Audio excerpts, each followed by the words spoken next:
there you are. Why that certain fish and chip stand, I don't understand. Well, there's a particular beer they use in their batter.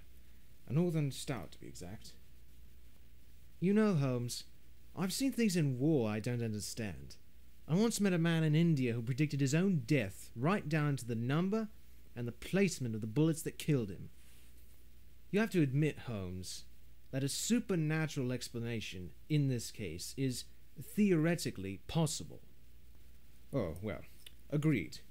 But it's a huge mistake to theorize before one has data. Inevitably, one begins to twist facts to suit theories instead of theories to suit facts. I believe Adler's midget is the key to this. Right. Scratches around the keyhole where the watch is wound. What does that tell you?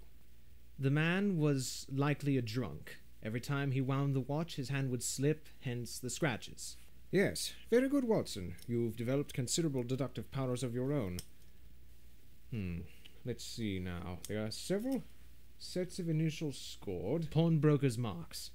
Excellent. Most recent of which are M.H. M.H. M.H. is for Madison and Haig.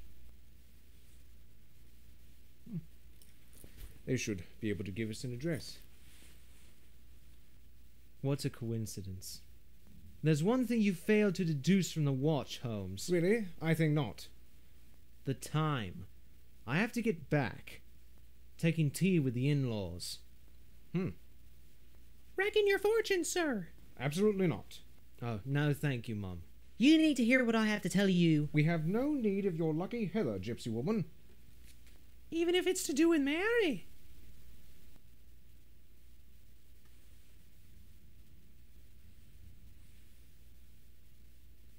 Oh, I see two men. Brothers. Not in blood, but in bond. What of Mary? M. For marry, for marriage. Oh, you will be married. And, I see patterned tablecloths and, china figurines and, lace doilies. Doilies. Lace doilies. Holmes, does your depravity know no bounds? No. Oh, and she turns fat and, she has a beard. What of the warts? Oh, she's covered with warts. Enough. Are they She's covered extensive? with warts. Please, enough. It's the most apt prediction Flora has made in years.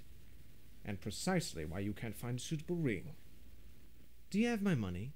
You are terrified of a life without the thrill of the macabre. Do you have my cut from the fight? Admit it. Admit it. Give me my money! Admit it! Holmes!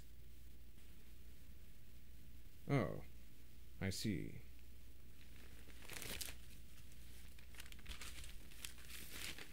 Thank you.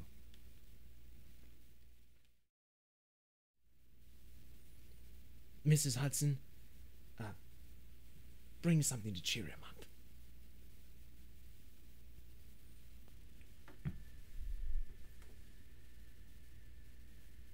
Permission to enter the armory. Granted. Watson, I am in the process of inventing a device that suppresses the sound of a gunshot. Well, it's not working. Can I see that?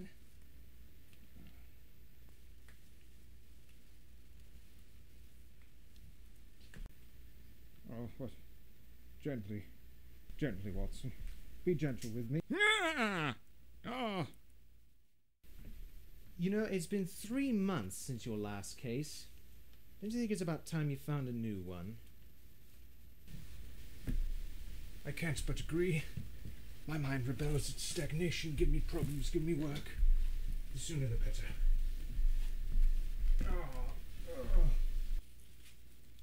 Paper? Let's see. There's a letter here from Mrs. Ramsey of Queen's Park. Her husband's disappeared. He's in Belgium with a scullery maid. Is it November? Yes, Holmes. All right. Lady Radford reports Oh, her emerald bracelet's disappeared. Insurance swindle. Lord Radford likes fast women and slow ponies. Oh, I see you're the attending physician at Blackwood's hanging. Yes, it was our last case together, and I wanted to see it through to the end. Mr. Lewis says that... There's only one case that intrigues me at present. The curious case of Mrs. Hudson, the absentee landlady. I've observed her comings and goings. They appear most sinister. Oh, what have you done to Gladstone now? I was simply testing a new anesthetic. He doesn't mind. Holmes, as your doctor, He'll be as right as a trivet in no time. as your friend, you've been in here for 2 weeks. I insist, you have to get out. There is nothing of interest for me out there on Earth at all. So you're free this evening? Absolutely. Dinner? Wonderful. The Royale? My favorite. Mary's coming.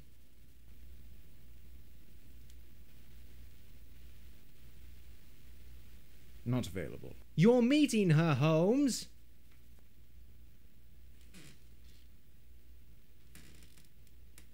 Have you proposed yet?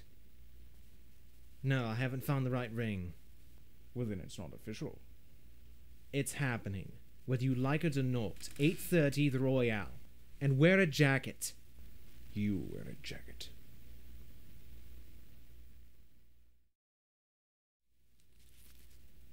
Look at you. Why is the only woman you've ever cared about a world-class criminal? Are you a masochist? Allow me to explain. Allow me. She's the only adversary who ever outsmarted you. Twice. Made a proper idiot out of you. Right, you've had your fun. What's she after, anyway? It's time to press on. What could she possibly need? An alibi? A beard? A human canoe?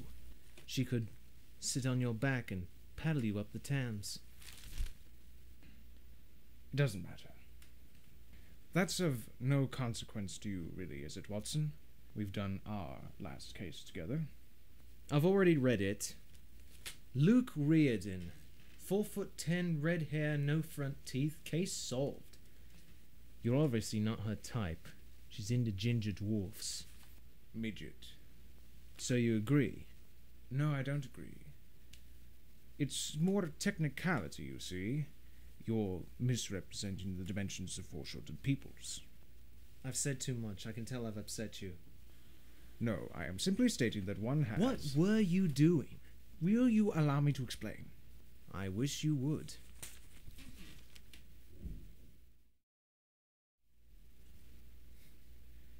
This man intrigues me, Watson. He's got Adler on edge. Which is no mean feat. She's intimidated, scared of him. And yet she works for him. Right. Well, it has nothing to do with me, but I advise you, leave the case alone. Well, I may not have a choice, After all, I may be paying the rent on my own soon. Thanks to you. Get that out of my face. It's not in your face, it's in my hand. Well, get what's in your hand out of my face. Mr. Holmes? Clarky. Inspector Lestrade asks that you come with me at once, sir. What's he done now? Lost his way to Scotland Yard? Watson, grab a compass. You means us. No, you means you.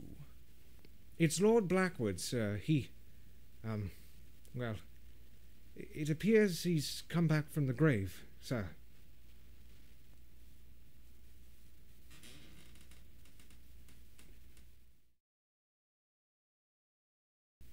Very clever. I pronounced the man dead myself. What are the facts? Groundskeeper claims he saw him walking through the graveyard just this morning, sir. I'll leave this in your capable hands. I have an appointment with Mary. It's not my reputation that's at stake here. Don't try that. Have the newspapers got wind of it yet? Well, that's what we're trying to avoid, sir. Certainly. What's the major concern? Panic. Sheer bloody panic, sir. Indeed. You're not taking this seriously, are you, Holmes? Yes, as you should. It's a matter of professional integrity. No girl wants to marry a doctor who can't tell if a man's dead or